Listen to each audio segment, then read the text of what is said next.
పేతురు గురించి ఆల్రెడీ మనం శిష్యుల గురించి కొన్ని సంగతులు చూస్తున్నాము. పోయిన వారం పేతురు గురించి చూసాం అనుకుంటా. ఈ వారం మనము యాకోబు గురించి చూస్తాం. శిష్యుడైన యాకోబు గురించి ఒక 5 సంగతి చెప్తాను. మొదటి సంగతి మత్తయి సువార్త 4వ అధ్యాయము 21వ వచనం. తీసిన వాళ్ళు చదవండి. మత్తయి సువార్త 4వ అధ్యాయము 21వ వచనం. ఆయన అక్కడ నుండి వెళ్ళి జెబెదయి కుమారుడైన యాకోబు అతని సహోదరుడైన యోహాను అని మరి 2 సహోదరులను తమ తండ్రి జెబెదయి యొద్ద దోణెలలో తమ వలలు బాగు చేసుకొని చుండగా చూచి వారిని పిలిచాను. ఇక్కడ దేవుడు యాకోబుని పిలుస్తా ఉన్నాడు. అది వాళ్ళు ఏం చేస్తున్నారంటే యాకోబు యొక్క తండ్రి పేరు రాయబడింది ఇక్కడ, జెబెదయి కుమారుడైన యాకోబు. యాకోబు ఎవరి సహోదరుడు అంటే ఇక్కడ యోహాను అని 2 సహోదరులు అని రాయబడింది. వీళ్ళిద్దరు సహోదరులు, అన్నదమ్ములు వీళ్ళిద్దరు. ఇందులో యాకోబుని దేవుడు ఏం చేస్తున్నాడంటే పిలిచినాడు. ఎప్పుడు పిలిచినాడంటే వారు తమ తండ్రి వలలు బాగు చేసుకుంటుండగా, ధోనిలో వలలు బాగు చేసుకుంటూ ఉన్నారు. అంటే పని చేస్తా ఉన్నారు. They are working. వారు సోమరులు కాదు, వారు పని చేస్తా ఉన్నారు. యోహాను గురించి కూడా మనము శిష్యులైన యోహాను, శిష్యులైన పేతురు గురించి చూసాం అనుకుంటాను. ఇది 3వది అనుకుంటాను యాకోబు గురించి. ఓకే, యాకోబు కూడా పని చేస్తున్నాడు. మరి దేవుని పాదాల దగ్గర కూర్చుంటే మార్త పని చేస్తున్నట్టు, లేకపోతే ఒకరు సోమరిగాని కాదు, సోమరి చెడ్డదాసులు అయితే కాదు, పని చేసేవాడు. దేవుడు ఎవరిని సోమరులు అయితే పిలవడు. రెండవది ఇక్కడ దేవుడు మాట్లాడేటువంటి దేవుడు.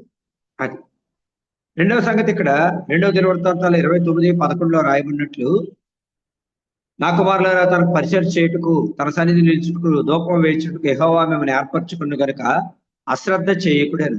దేవుడు ఏర్పరచుకున్నటువంటి లిస్ట్ లో ఎవరున్నారంటే యాకోబు కూడా ఉన్నాడు. దేవుడు ఎవరిని తృణీకరించడు. నా ఎదుకు వచ్చేవారు నేను ఎంత మాత్రము త్రోసివేయను అని చెప్పినాడు దేవుడు. ఎవరును నశించడం ఆయనకి ఇష్టం లేదు, అందరూ రక్షింపబడవాలని కోర్చు అందరి ఎడల దీర్ఘశాంతం కలవాడే ఉన్నారు. అయితే చాలా మంది ఏం చేస్తున్నారంటే తమ మనసును కఠినపరుచుకుని దేవుని దీర్ఘశాంతాన్ని తృణీకరించి పాపం చేస్తారు. దేవుని ఎదుకు రాలేకపోతా ఉన్నారు. దానికి చాలా కారణాలు ఉన్నాయి. ఒకటి పాపము, వ్యభిచారము, త్రాగుడు, జూదము, చాలా శరీర కార్యములు. కొంతమందికి అయితే ధనము, కొంతమందికి అయితే కులము, కొంతమందికి తమ అందము, కొంతమందికి ఆచారాలు, కట్టుబాట్లు. ఇలాగ రకరకాల కారణముల చేత మనుషులు ఏంటంటే దేవుని సహనాన్ని, దేవుని దీర్ఘశాంతాన్ని తృణీకరించి దేవుని కృపను ఏం చేస్తున్నారంటే త్రోసివేస్తున్నారు. అది నోకాలంలో త్రోసివేసినట్లుగా ఎగ్జాక్ట్ గా ఇలాగే ఉంది. మేము వెళ్తామంటే ఈ ఎదురెదురు ఇక 2 అడుగుల దూరంలోనే పెద్ద పెద్ద అపార్ట్మెంట్, పెద్ద పెద్ద బిల్డింగ్స్. మీరు హైదరాబాద్లో చూస్తే ఇంకా ఎక్కువ. అంచెదినంలో దేవుడు కొన్ని సూచనలు చెప్పినాడు కదా, మనుషులు ఇల్లు కట్టుకొనొచ్చు, నారు నాటుకొనొచ్చు, పెళ్లి చేసుకోవచ్చు, పెళ్లికి ఇచ్చచ్చు, తినచ్చు, త్రాగొచ్చు. అలాగే ఉంది లోకం. తినడం, త్రాగడం, పెళ్లి చేసుకోవడం, పెళ్లి కట్టడం, ఇల్లు కట్టడం, లేకపోతే వస్త్రాలు. ఎక్కడ ఏది మీకు టిఫిన్ సెంటర్లు, బిర్యానీ సెంటర్లు ఏది ఖాళీ ఉంది చెప్పండి? ఎక్కడ చూసినా కూడా ఏంటంటే అంత బిజీ లైఫ్ అయిపోయింది. సరే, మనుషులు తలమునకలుగా ఉంటా ఉన్నారు. దేవుని గురించినటువంటి చింత, దేవుని గురించిన ఆలోచన మనుషులకు లేదు. అది అయ్యో దేవుడిని మనం ప్రేమించాలా, దేవుని కొరకే జీవించాలి, లేకపోతే దేవుని గురించిన గమనిక, దేవుని గురించిన ఆలోచన అనేది మనుషుల్లో ఏమైపోయిందంటే తగ్గిపోతా ఉంది. మెట్టుకు జెబెదయి కుమారుల్ని దేవుడు పిలిచినాడు, నా వెంబడి రండి, నేను మిమ్మల్ని మనుషుల పట్టు జాలరుగా చేస్తాను అని చెప్పగానే ఆ స్వరానికి లోబడ్డారు. మనం కూడా చాలాసార్లు సువార్తకు వెళ్తా ఉన్నాము, సువార్తలో చెప్తా ఉన్నాము. ఎంతమంది ఆ స్వరానికి లోబడుతున్నారు? లోబడిన వారు ధన్యులు అవుతున్నారు. అది లోబడిన వారు తమ శిక్షకు తమే పాత్ర. ఇది మొదటి సంగతి. దేవుడు అందరినీ కూడా పిలిచేటువంటి వాడు, అందరి ఎడల ప్రేమ గలవాడు. మనం అనుకుంటాం చాలా సార్లు ఏంటంటే దేవుడు ఎందుకు నరకానికి పంపిస్తున్నాడు, లేకపోతే కొంతమంది ఎందుకు రక్షించబడుతున్నారు, ఎక్కువ మంది ఎందుకు రక్షించబడట్లేదు. రక్షించబడ్డం అనేటువంటిది ఈ ప్రశ్నకి సమాధానం ఏంటంటే దేవుడు పరలోకంలో ఒక రిమోట్ పెట్టుకుని ఇలా రిమోట్ స్విచ్ నొక్కగానే అందరూ రక్షింపబట్ట అనేది ఉండదు. మనం రిమోట్ కాదు, మనకి సెల్ఫ్ విల్ ఉంది. దేవుడు మనకి స్వచిత్తాన్ని ఇచ్చినాడు. అది అంటే మనంతటా మనము ఇష్టపూర్వకంగా నేను తలుపు ఎద్ద నిల్చుంటే తట్టుచున్నాను, ఎవడైనా నా స్వరం విని తలుపు తీసినేయడదా నేను అతనితో. అది అంటే మనంతటా మనమే తలుపు తీయాలి. We have to open the door. అప్పుడే దేవుడు లోపలికి వస్తాడు. దేవుని రక్షణ సువార్త అందరికీ వినబడుతుంది. కానీ ఎంతమంది తమ హృదయాల్ని ప్రభు కొరకే తెరుస్తున్నారు చెప్పండి? అది ప్రభు కొరకే తెరవబడినప్పుడు, దేవుని వాక్యం మన ఎందుకు వచ్చినప్పుడు మనుషులు ఏంటంటే లోబడడానికి ఇష్టపడడం లేదు. అది సంగతి. ఎవరైతే లోబడేవారుగా ఉంటారో వారు ధన్యులు అవుతారు. అది మొట్టమొదటి సంగతి, దేవుడు మాట్లాడేటువంటిది. దేవుడు నేను ఏర్పరచుకున్నాడు అనే సంగతి నేను జ్ఞాపకం పెట్టుకోవాలి. 12 మంది అపొస్తలుల్లో యాకోబుని మాత్రమే కాదు, నిన్ను కూడా దేవుడు ఏర్పరచుకున్నాడు. అబ్రహాము, ఇస్సాకు తర్వాత యాకోబు. ఆ యాకోబు వేరు, యాకోబు వేరు. బైబిల్లో చాలా మంది యాకోబులు ఉన్నారు. అతను ఏంటంటే ఇస్సాకు యొక్క కుమారుడు యాకోబు. ఆ యాకోబు మోసగాడు, ఆయన కూడా దేవుడు ఏర్పరచుకున్నాడు. దేవుడు నిన్ను నన్ను కూడా ఏర్పరచుకున్నాడు. దేవుని యొక్క ఏర్పాట్లు, దేవుని యొక్క ఎన్నికలో మనం ఉన్నాము. మనము ధన్యులం. అది మెట్టుకు మొదటి సంగతి, దేవుడు పిలుస్తాడు, దేవుడు మాట్లాడతాడు, దేవుడు ఏర్పరచుకుంటాడు. నీ ప్రతి కష్టంలో, నీ ప్రతి బాధలో ఆయన నీకు తోడుగా ఉంటాడు. విడిచిపెట్టే దేవుడు కాదు ఆయన.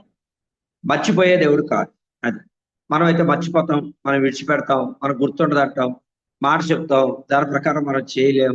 మనలో చాలా లిమిటేషన్స్ ఉంటాయి. అది మనిషి అంటేనే ఇంపార్టెంట్ కదా. ఇన్కాపబిలిటీస్ ఇవన్నీ చాలా ఉంటాయి మనిషిలో. దేవుళ్ళు అలా కాదు. ఆల్మైటీ గాడ్, పవర్ఫుల్ గాడ్, మాట ఇచ్చి నెరవేర్చే దేవుడు, సర్వశక్తి కలిగిన దేవుడు, అడిగిన దానికంటే ఎక్కువగా చేసేటువంటి దేవుడు. ఇవన్నీ దేవుని యొక్క లక్షణాలు. మెట్టుకు మొదటి సంగతి, యాకోబుని పిలిచినాడు, ఏర్పరచుకున్నాడు. నిన్ను కూడా పిలుస్తున్నాడు, నిన్ను కూడా ఏర్పరచుకున్నాడు. ఆయన పిలుపు ఏర్పాటు ఎటుతో గ్రహించి అందులో మనం సాగిపోతే దేవునికి మహిమ వస్తుంది. రెండవది, యాకోబు మత్తయి సువార్త 17వ అధ్యాయం మొదటి వచనంలో చూస్తే, చదవండి తీసిన వాళ్ళు. మత్తయి సువార్త 17వ అధ్యాయం మొదటి వచనం. అక్కడ యాకోబు గురించి ఇంకో మాట ఉంది. 6 మత్తయి దినముల 17. తర్వాత యేసు పేతురును, యాకోబును, అతని సహోదరుడైన యోహానును వెంటబెట్టుకొని ఎత్తైన కొండ మీదకి ఏకాంతముగా పోయి వారి రూపాంతరం పొందాను. ఇక్కడ ఎత్తైన కొండ మీదకి ఏకాంతంగా వారి ఎదుట రూపాంతరం కొండ మీదకి. యేసు ప్రభు వారి శిష్యులు మొత్తం 12 మంది శిష్యులు, అందులో 3 ముఖ్యులు, పేతురు, యాకోబు, యోహాను. అంటే ఇన్నర్ సర్కిల్లో దేవునికి బాగా దగ్గరగా ఉన్నటువంటి వారు ఎవరు? 3. యేసు ప్రభు వారి గెత్సేమనే తోటలో కూడా కొంత దూరం వెళ్ళి ప్రార్థన చేసినప్పుడు ఈ 3 శిష్యులు తీసుకెళ్ళాడు, పేతురు, యాకోబు, యోహాను. ఇంపార్టెంట్ కేసులో ఇక్కడ కూడా రూపాంతరం కొండ మీదకి ఎవరిని తీసుకెళ్ళాడు? అందరినీ తీసుకెళ్ళలేదు, ఇలా 3నే. ఆ 3లో పేతురు, యాకోబు, యోహాను. ఆ 3లో ఎవరున్నారంటే యాకోబు ఉన్నాడు. అది సంగతి. యాకోబు దేవునికి చాలా క్లోజ్గా ఉంటే ఏమవుతుంది? దేవునికి సన్నిహితంగా ఉంటే, దేవుడు చెప్పినాడు 66 గ్రంథాలు, దేవునికి మనం క్లోజ్ అవ్వాలంటే ఎలాగా? ఇక్కడ యాకోబు దేవుడికి క్లోజ్గా ఉన్నాడు. యాకోబుకి బాధ్యతలు అప్పచెప్పినారు. యాకోబు సంఘంలో స్తంభములుగా ఎంచబడిన, గల్తీ రాసిన పత్రికలో రాయబడింది 2వ అధ్యాయం. స్తంభములుగా ఎంచబడిన పేతురు, కేఫా, యాకోబు, వీరు కుడిచేరిచ్చినారు. అందరూ మాట్లాడిన తర్వాత అపోస్తల కార్యాలు మీరు మొదటి 4-5 అధ్యాయాలు చూస్తే, అందరూ మాట్లాడిన తర్వాత ఎవరు మాట్లాడుతున్నారంటే యాకోబు లేచి మాట్లాడుతున్నారు. అంటే అందరికంటే రెస్పాన్సిబిలిటీ ఎవరు? సంఘంలో ఎల్లరుగా ఎవరు మెయిన్ రెస్పాన్సిబిలిటీ అంటే యాకోబే. సరే, యాకోబు దేవునికి చాలా క్లోజ్గా దగ్గరగా ఉన్నాడు. మనం కూడా ఈ 2వ లక్షణమైన యాకోబు నుంచి మనం నేర్చుకునేటువంటిది, మనం కూడా దేవునికి చాలా దగ్గరగా ఉండాలి, సన్నిహితంగా ఉండాలి. ఎలా సన్నిహితంగా ఉండగలం? దేవుడు మనకు కనబడ్డ కదా, మరి ఎలా సన్నిహితంగా ఉండగలమంటే, దేవుడికి దగ్గరగా అవ్వాలంటే వాక్యాన్ని బాగా చదవాలి, ప్రార్థన చేసుకోవాలా, రెగ్యులారిటీ మెయింటైన్ చేయాలా. ఒకరోజు మందిరానికి వస్తే ఒకరోజు మానేయడం అట్లా కాదు. రెగ్యులర్గా మందిరానికి రావాలా, రెగ్యులర్గా ప్రార్థన చేసుకోవాలా, రెగ్యులర్గా అంటే దేవుడితో టచ్లో ఉంటే కదా. ఆత్మీయంగా నువ్వు దేవుడు చెప్పిన మాటకి ఒక మాట చెప్తే దాన్ని లోబడితే, ఇంకొక మాట చెప్తే దానికి లోబడే కొద్దీ ఏమవుతా ఉంటే నేను దేవుడికి దగ్గరగా వస్తాను. నేను మీకు ఆజ్ఞాపించే వాటిని చేసేళ్ళ మీరు నా స్నేహితులు ఎందురు అన్నాడు యేసు. అది ఆయనకి స్నేహితుడుగా. ఇప్పుడు అబ్రహాం చూడండి, దేవునికి స్నేహితుడు అయిపోయాడు. సొదొమ గొమొర్రాలను నాశనం చేయకముందు దేవుడు అన్నాడు, నేను చేయబో కార్యం అబ్రహామునికి దాచేతన. అబ్రహాం చాలా క్లోజ్ దేవునికి. అప్పుడు దేవుడు చెప్తున్నాడు, తన హృదయంలో ఉన్న రహస్యాలు చెప్తాడు, జరగబోయే వాటిని తెలియజేస్తాడు. నువ్వు అనేది వాక్యం చదివితే నష్టాల నుండి తప్పిస్తాడు, కీడు నుండి తప్పిస్తాడు. నువ్వు ఏ టైంలో ఉన్నా, ఎక్కడున్నా ప్రభు చేతులు ఎత్తితే ఆయన గురించిన ఆలోచన, ఆయన గురించిన గమనిక నువ్వు కలిగి ఉంటే దేవుడు నీ కుడిచే పట్టుకుంటాడు, నీకు సహాయం చేస్తాడు, నిన్ను బలపరుస్తాడు. అది సంగతి ఏంటంటే, ఇక్కడ యాకోబు కూడా అలాగే చేసినాడు దేవుడు. యాకోబు సన్నిహితంగా ఉన్నాడు అది దేవుడికి. మనం కూడా దేవునికి సన్నిహితంగా ఉంటే, ఎన్నో వేళ్ళు దేవునికి సన్నిహితంగా ఉంటే ఆయన హృదయ రహస్యాలు మనం ఎరిగిన వారంగా ఉంటాం. తన హృదయంలో అంతా దేవుడు తెలియచేస్తాడు. అది దేవుడు ఒక తన చేయి ఆత్మలను పట్టుకునేవాడిగా ఉంటాడు. హనోకు దేవునికి ఇష్టమైనాడు, 300 ఏళ్ళు దేవునితో పాటు నడిచినాడు. చూసారా, దేవునికి సన్నిహితుడు హనోకు. ఇట్లా బైబిల్లో చాలా మంది ఉన్నారు. వారు దేవునికి సన్నిహితులు. దేవునికి సన్నిహితంగా ఉంటే మనకెంతో మేలు. ఆయన వెలుగు మన మీద ప్రకాశిస్తుంది. ఆయన సన్నిధిలో సంపూర్ణమైన సంతోషం ఉంటుంది. ఆయన కుడి చేతిలో నిత్యము సుఖం ఉంటుంది. మోషే దేవునికి సన్నిహితుడుగా ఉన్నాడు, ముఖాముఖిగా ఎరిగినాడు. ఏంటి రిజల్ట్ ఏంటి? రిజల్ట్ ఏంటంటే ధర్మశాస్త్రాన్ని ఇచ్చినాడు, ప్రజలందరినీ నడిపించినాడు. దేవుడు ఆజ్ఞాపించేవాడు, దాని ప్రకారం మోషే చేశాడు. అది చాలా ప్రాముఖ్యం కదా మన జీవితంలో. అంటే దేవుని యొక్క నీ మీద దృష్టి ఇచ్చి నీకు ఆలోచన చెప్పాను, నువ్వు నడవలసిన మార్గం నీకు బోధించాడు. మన మీద దృష్టి పెడతాడు, మనకు ఆలోచన చెప్తాడు, మనం ఎలా నడవాలో చెప్తాడు. సన్నిహితంగా ఉంటే అది ఉపయోగం. యాకోబు కూడా అంతే, సన్నిహితంగా ఉన్నాడు కనుకనే బాధ్యతలు చెప్పినాడు. నువ్వు నేను కూడా దేవునికి సన్నిహితులుగా ఉండాలి. అది 2వ లక్షణం. 3వది యాకోబు కింద ఇంకొక లక్షణం చూడండి. మార్కు సువార్త 10వ అధ్యాయము 35వ వచనం. మార్కు సువార్త 10వ అధ్యాయము 35వ వచనం. జెబెదయి కుమారులైన యాకోబును యోహానును ఆయన ఎద్దుకు వచ్చి, బోధకుడా, మేము అడుగునదల్లా నీవు మాకు చేయగోర్చున్నామని చెప్పగా. వీళ్ళు ఏమడుగుతున్నారు ఇక్కడ? అడిగేదంతా మాకు చేయాలి అని అడుగుతున్నారు. వీళ్ళు చాలా పెద్ద కోరిక, చాలా కఠినమైన కోరిక. కుడివైపు ఒకరు, ఎడవైపు ఒకరు, నీ పక్కన అటు ఇటు మేమే కూర్చోవాలి, ఇంకెవరో కుదరదు. చూసారా, చాలా శ్రేష్టమైన కోరిక. మనకు కూడా చాలా కోరికలు ఉంటాయి. వీళ్ళ కోరికకి మన కోరిక తేడా ఏంటంటే, వీళ్ళు అడిగిన దాన్ని వీళ్ళు అలా అడగగానే యేసుప్రభు ఏమన్నారు? నేను తాగుతున్న గిన్నెలోనిది మీరు తాగగలరా అని అడిగారు. వీళ్ళు వెంటనే ఏమన్నారంటే త్రాగగలమన్నారు. చూసారా, మనం అనలేం. యేసుప్రభు గిన్నెలో మనం ఎక్కడ తాగుతాం? ఆయన శిలువ శ్రమ పొందాడు, ఆయన పాత్రలో మనం తాగలేం. మనం తాగలేం. యేసుప్రభు అన్నారు, ఆయన సిలువు మనం ఎత్తుకోవడం లేదండి, అది గమనించాలి. నన్ను వెంబడించేవాడు తన సిలువను ఎత్తుకుని నన్ను వెంబడించాలి. మన సిలువ, మన భారము, అది మనం ఎత్తుకుని వెంబడించాలి. దేవుని సిలువ మనం ఎత్తుకోలేము. కానీ అక్కడ యాకోబుతో అన్నాడు దేవుడు జెబెదయి కుమారులతో, నేను త్రాగుచున్న గిన్నెలోంది మీరు త్రాగగలరు. అంటే ఆయన పొందినటువంటి బాధలు మనం పొందగలమంటే అసలు మనం పొందలేము, హైలీ ఇంపాసిబుల్ కదా. అయితే వాళ్ళు అన్నారు మేము త్రాగగలమన్నారు. అయితే దేవుడు అన్నాడు, యేసుప్రభు వారు, నా తండ్రి చేత ఎవరికి సిద్ధపరచబడిందో వారికే అది దొక్కుతుంది అన్నాడు. బిడ్డకి ఇక్కడ ఉన్నటువంటి సంగతి ఏంటంటే, 3వ లక్షణం, వీళ్ళు దేవుని సన్నిధిలో, లేకపోతే వీళ్ళు గొప్పవాళ్ళు అవ్వాలి, అటు ఇటు దేవునికి దగ్గరగా కూర్చోవాలి. అటొకరు దేవుని యొక్క ఉద్దేశం ఏంటంటే, మీలో ఎవడైతే గొప్పవాడుగా ఉండాలనుకుంటాడో వాడు అందరికీ ఎలాగ ఉండాలంట? పరిచారకుడుగా ఉండాలి, పరిచర్య చేసేవాడుగా. బాప్తిసం యోహాను అన్నాడు, ఆయన హెచ్చవలసినది నేను తగ్గవలసి, ఆయన చెప్పులు వారు ఇప్పటికైనా నేను యోగ్యుడను కాను అన్నాడు. చూసారా ఎంత దీనత్వం. యేసుప్రభు అన్నారు, బాప్తిసం యోహాను కంటే, నీళ్ళు కన్ను వారిలో బాప్తిసం యోహాను కంటే గొప్పవాడు పుట్టలేదన్నాడు. అంతగా తగ్గించుకున్నాడు బాప్తిసం యోహాను. అది ఇక్కడ యాకోబు మన జీవితంలో, అంటే మనకి యాకోబుకి ఇక్కడ కోరికల్లో తేడా ఏంటంటే, మనం అడుగుతాం కానీ ఆ కండిషన్ అనేది మనం ఫుల్ఫిల్ చేయలేము. యాకోబు యొక్క కోరిక ఒక కండిషన్ ఉంది. ఓకే, నువ్వు అడిగింది బాగానే ఉంది, మరి నీకు కుడివైపు ఒకళ్ళు, ఎడవైపు ఒకళ్ళు, అడిగింది బాగానే ఉంది, నువ్వు ఇది చేయాలంటే ఇది గొప్పలానా, నా గిన్నెలో త్రాగాలి, అదొక కండిషన్. మన జీవితంలో కూడా వాగ్దానాలు మనం తీసుకుంటాం కదా, కానీ ఆ వాగ్దానాలతో పాటు కండిషన్ కూడా ఉంటుంది. అధ్యాయంలోనో ముందు వెనక వచ్చిన చదివితే దేవుడు కండిషన్, ఆయనతో సహవాసం చేసిన నీకు సమాధానం కలుగును, అలాగని నెమ్మది కలుగును అని వచ్చింది అనుకోండి వాగ్దానము. అక్కడ కండిషన్ ఏంటి? ఆయనతో సహవాసం చేస్తాం. మనం ఏ కాడికి ఏమంటామంటే, సమాధానం కలుగుతుందన్నావు ప్రభువా, మేలు కలుగుతుందన్నావు తండ్రి, ఎక్కడ మేలు కలిగింది? ఈ సంవత్సరం అంతా కీడే, ఈ సంవత్సరం అంతా అసమాధానమే, ఈ సంవత్సరం అంతా గొడవలే, నెమ్మది లేదు, సమాధానం లేదు, మేలు లేదు. మీరు చెప్పిన దానికి వ్యతిరేకంగా జరిగింది ఏంటి అనుకుంటాం. అయితే దేవుడు ఏమన్నాడు అక్కడ? ఆయనతో సహవాసం చేశాడు. సమస్త జ్ఞానమును గురించిన దేవుని సమాధానం మీ హృదయములకు తలంపులకు కావలి ఉండును రాయబడింది ఫిలిప్పీ రాసిన పత్రికలో. అది ఆ సమాధానం మనకు కావలి ఉండాలంటే మనం ఏం చేయాలంటే ప్రభుత్వ సహవాసం చేయాల. ప్రభుత్వ సహవాసం చేస్తే దేవుడు మనకేమిస్తాడంటే నెమ్మదిస్తాడు, మేలు చేస్తాడు. అంటే కోరికలు ఇక్కడ 3వ పాయింట్ యాకోబు గురించి మనం నేర్చుకున్నటువంటి సంగతి, వాళ్ళకి కోరిక ఉంది, డిజైర్ ఉంది, గ్రేట్ డిజైర్. ఒక భక్తుడు అన్నారు కదా, expect great things from God, attempt great things for God అని చెప్పాడు ఒక ఆయన. అంటే గొప్ప వాటిని దేవుని కొరకై ఆశించు. రెండోది expect great things from God, attempt great things, దేవుని కొరకే గొప్ప కార్యాలు తలపెట్టు అన్నాడు ఆయన.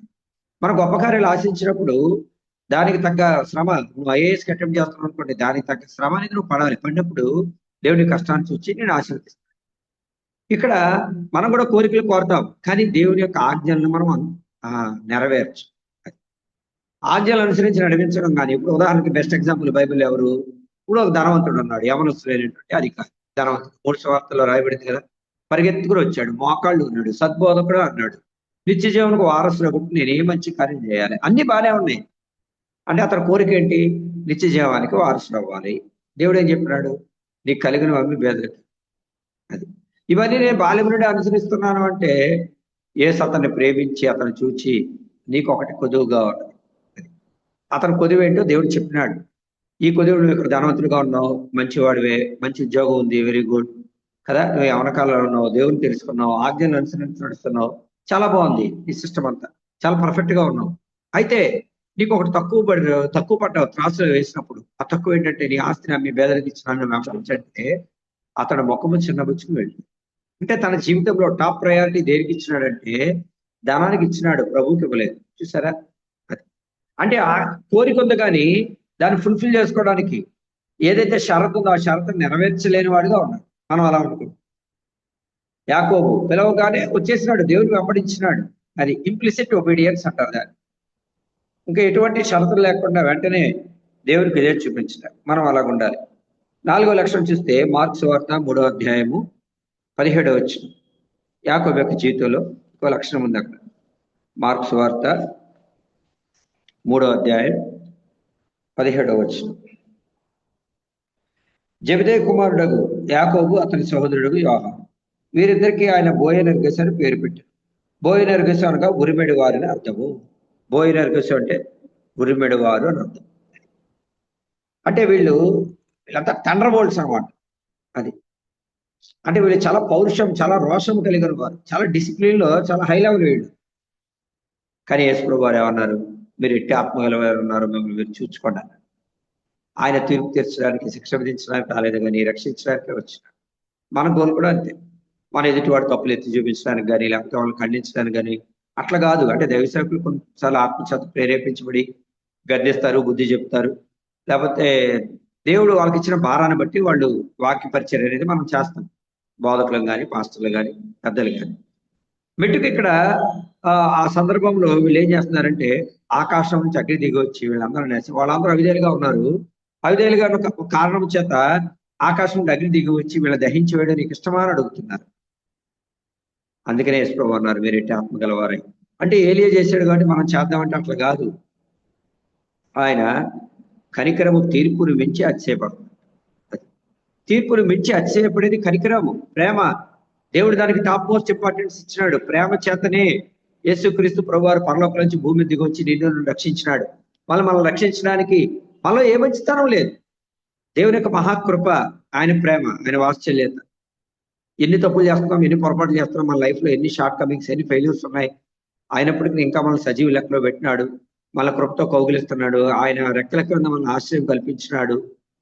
ఎన్నో వేళ్ళు చేస్తున్నాడు. ఇంకా మన షార్ట్ కమింగ్స్, మన ఫెయిల్యూర్స్ మనకు తెలుసు. అయినా కూడా మన సులువుగా దారి తెప్పిపోయేవాడు.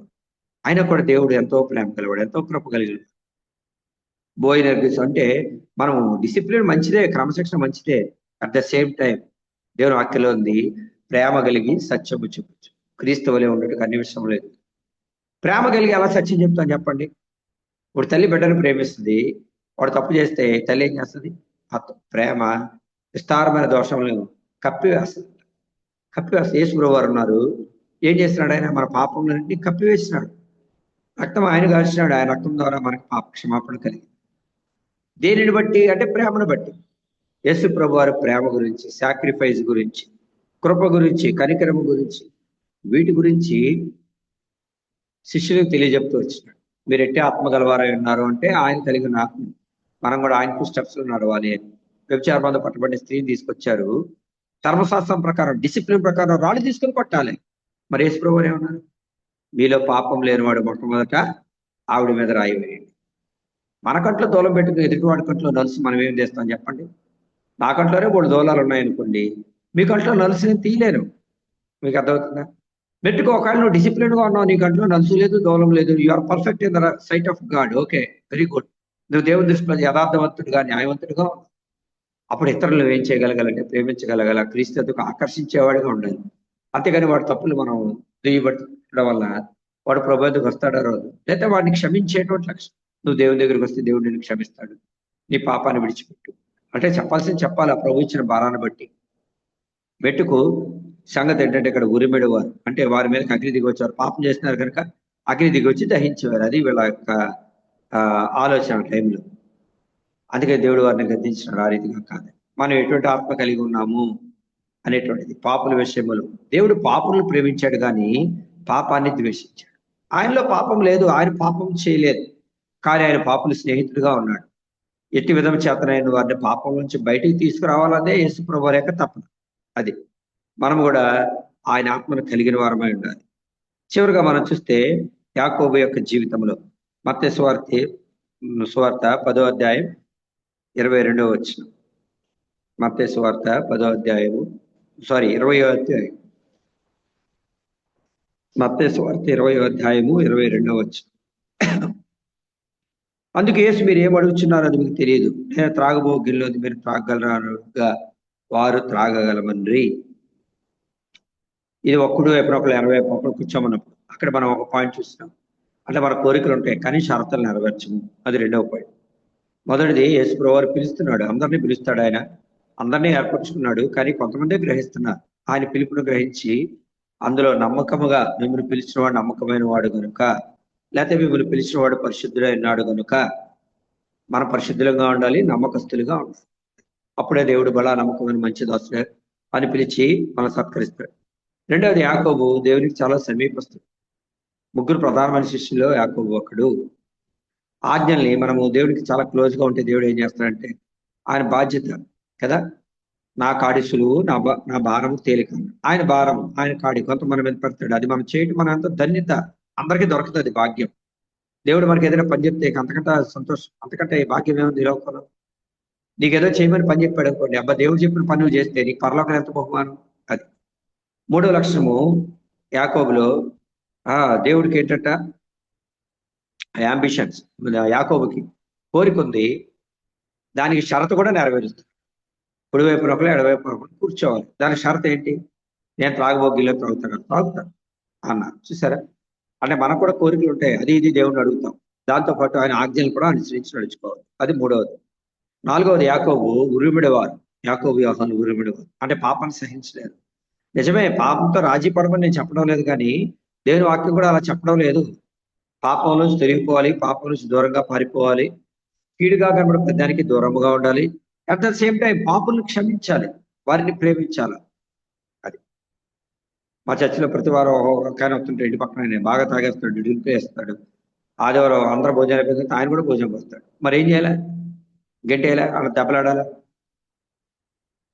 అన్నం కావాలి వస్తాడు, అన్నం పెట్టి పంపిస్తాడు. అన్నం అతనికి లేకని కాదు, మందిలో అన్నం తింటే అతనికి ఏదో ఆశీర్వాదం అనుకుంటాడు. ఏదో కారణం చేత మందిలో అడుగు పెడుతున్నాడు. ఏమో దేవుడు ఎప్పుడు ఏ వాక్యం ద్వారా అతనితో మాట్లాడతాడో, లేకపోతే క్రీస్తు ప్రేమని మనం చూపించాలి. త్రాగిన వాడికి మనం ఏం చెప్తాం? మనం చెప్పలేము. వాడు త్రాగుడు మానేసిన తర్వాత బాబు ఇలా ఉండొద్దని ఏదైనా, లేకపోతే దేవుడి మాట ఏదైనా చెప్తే వాడికి అర్థమవుతుంది. మెట్టుకు సంగతి ఏంటంటే పాపను రక్షించేవారుగా, లేకపోతే క్షమించేవారుగా, వారిని సహించేవారిగా మనం ఉండాలి. ఐదవది చివరి లక్షణం ఇక్కడ యాకోబు జీవితంలో మనం చూస్తే, యాకోబు తన జీవితంలో క్రీస్తు కొరకే హతసాక్షి. అది మొట్టమొదటి హతసాక్షి. అపోస్తులు మొట్టమొదటి హతసాక్షి అంటే హేబెల్ కూడా హతసాక్షి అయినాడు, అట్లా కాదు. శిష్యుల్లో యాకోబు ఖడ్గం చేత చంపించబడ్డాడు కదా. అపోస్తుల కార్యాలు 12వ అధ్యాయం 1-2 వచనాలు యాకోబుని ఖడ్గంతో చంపించినారు. అది అంటే శ్రమల పాత్ర నా గిరిలో త్రాగలరా అని యేసు ప్రభువు అడిగినాడు కదా, మత్తయి సువార్త 20వ అధ్యాయం 22వ వచనం. అంటే ప్రాణం పెట్టడానికి కూడా యాకోబు ఏం చేయలేదు, వెనుతీయలేదు, దాని కొరకు ఏం చింతించలేదు. యాకోబుని చెరసాలలో వేస్తే హేరోదు, లేకపోతే మీకు తెలుసు కదా 12వ అధ్యాయం, యాకోబుని ఖడ్గంతో చంపించినాడు. మరి ఖడ్గంతో చంపించాడు, అది యూదులకు ఇష్టమైన కార్యం అని తెలుసుకుని పేతురు కూడా చెరసాలలో వేశాడు హేరోదు.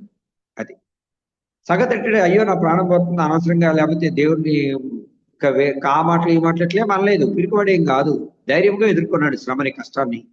శ్రమలో కృంగిపోలేదు, విశ్వాసంలో తడబడలేదు. పొట్టు అయితే గాలికి అటు ఇటు ఎగిరిపోద్ది, గోధుమ గింజలు అయితే కొట్టులో చేర్చబడతాయి, గట్టిగా ఉంటాయి దేవుడు కదా, ఆహారానికి ఉపయోగపడతాయి. యాకోబు అలాగా ఉన్నాడు, గట్టిగా. దేవుని కొరకే.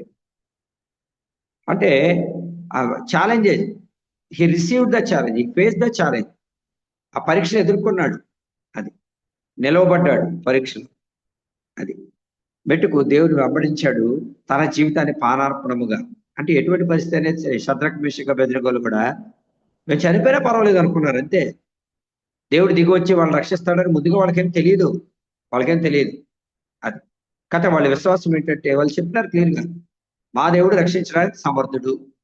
ఒకవేళ రక్షించకపోతే మేము ప్రాణం పెడతాం, కానీ మేము మాత్రం ఏం చేయం, నీకు మొక్కం తేల్చి చెప్పేశారు. యాకోబు కూడా అంతే, సేమ్ టు సేమ్. బైబిల్లో భక్తులు అలాగే ఉంటారు. అబ్రహం కూడా అంతే.